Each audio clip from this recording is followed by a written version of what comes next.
Subscribe to our YouTube channel and press the bell icon to get the latest updates. Hi friends, welcome to my video blog, and today we are going to talk about Khap Panchayats. We are talking about Khap Panchayats and Sar Khap Panchayat because of late we have heard that to mobilize support for the agitation against farm law which were passed last year. So to mobilize support for that, now Khap Panchayats are being held in Haryana and in Western Uttar Pradesh. Khap Panchayats earlier have often hogged the headlines owing mainly to certain controversial decisions which they took against marriages conducted in the same Gotra. Now Gotra is broadly, you can say it's a clan, and interesting thing is those who support the Khap Panchayats have often said that it is a misunderstood social institution, whereas the critiques of Khap Panchayats, they have said that it is not modern enough. And but the fact remains that apart from people who are living in rural Haryana and in Western Uttar Pradesh, there has not been much understanding about Khap Panchayats and Sar Khap Panchayat. So MC Pradhan is probably one of those who did the earliest systemic study on Khap Panchayat. So in his work, The Political System of the Jats of Northern India, Pradhan says that the clan and Khap councils, so also the various lineage councils, are called to decide specific issues in this part. The judges on these councils are elected for a particular meeting and purpose and do not hold office on a permanent basis for a prescribed term. Interestingly, the word Khap was first used in 1991 census report of Jodhpur, which is in Rajasthan now. However, there is not much authentic data available on Khap, so that is one of the major challenges. According to the experts, the word Khap itself has been derived from the word Khatrap, which came from Saka language, and this broadly means that an area inhabited by a particular clan.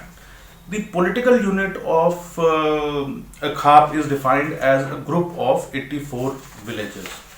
And I am quoting this from Khap Panchayat, Women and Honor Killing by Deepa Avasthi. The book was published in 2016. D.R. Chaudhary has done seminal work on the issue of Khap Panchayats, and D.R. Chaudhary says in Khap Panchayat and Modern Age, which has been published by National Book Trust in 2014, that Khap Panchayat has no well-defined structure. It has no formal membership, nor is there any electoral principle to constitute it. And the headship of the Khap is either hereditary or some elder is asked to preside over the meeting of a Khap Panchayat for the particular occasions only. A few more elders may be asked to act as, you can say, punch, which broadly translates into judges. More importantly now, we have been seeing these Khap Panchayats and they appear to be now broadly only a Jat phenomena. But earlier it was not a Jat phenomena.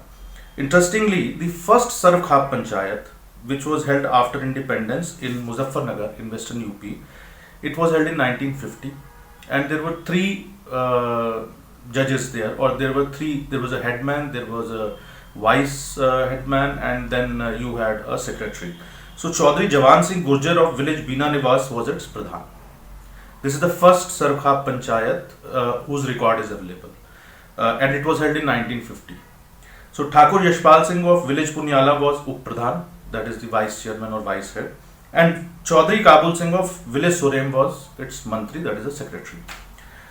D.R. Chaudhary has written that of these three office bearers, only Chaudhary Kabul Singh was Jat, and the rest of them were non-Jats.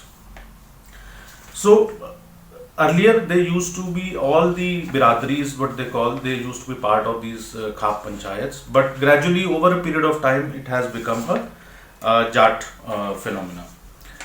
Interestingly, claims have been made that the institution of Khap and Khap Panchayats date back to the time of Mahabharata. According to experts, the earliest records which we find of a Sar Khap Panchayat of Jats for which records is available was held at Baruna, which is the present day Sonipat, Haryana. And this Khap Panchayat was held on March 7, 1911. After independence, as I mentioned earlier, the first Sar Khap Panchayat was held in Muzaffarnagar district. But before independence, we find this record of a Khap Panchayat being held on March 7, 1911. It passed 28 resolutions.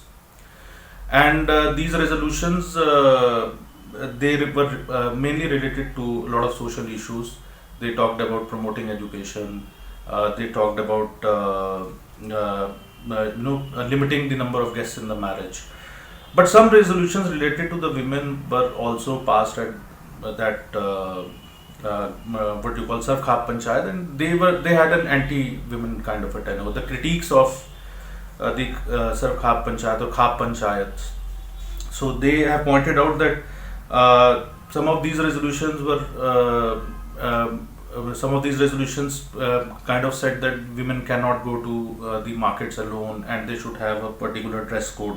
To commemorate 100 years of this 1911 Sarv Khap Panchayat, another Sarv Khap Panchayat was held at the same place in 2011, in which again 28 resolutions were passed, and again these resolutions were related to social issues. Now, if you really want to do some research on these Khap Panchayats, so this Sarv Khap in Panchayats history or information, it is all the researchers who have done this research, most of them, so their account of the Sarv Khap Panchayats is based interestingly on an unpublished handwritten document of Pandit Kanaram, a resident of district of Muzaffarnagar, village Shoram in western Uttar Pradesh. This pothi consists, they call it pothi. This document they call it pothi. Pothi is a Hindi word. This pothi consists of 16 handwritten pages describing the dates and locations of the Khap or the Sarv Khap Panchayats meetings. So one can say that over Khap Panchayats were basically a loose social institution, and when they came into existence, so they broadly performed three kinds of functions. So first was to settle disputes among members. The secondly, it was a defender of the religious faith, and thirdly, it had the responsibility to protect the Khap area from outside invasion. So this used to happen in medieval era. But now, over a period of time, we have seen that Khap Panchayats are often being used as political tools, cutting across party lines, of course. And so one has to, debate and discuss that how this social institution can actually be used to bring in social reforms, rather than being allowed to be, rather than it being allowed to be used as a political tool. So I'll end my today's video blog on this, and I look forward to your feedback. Thank you.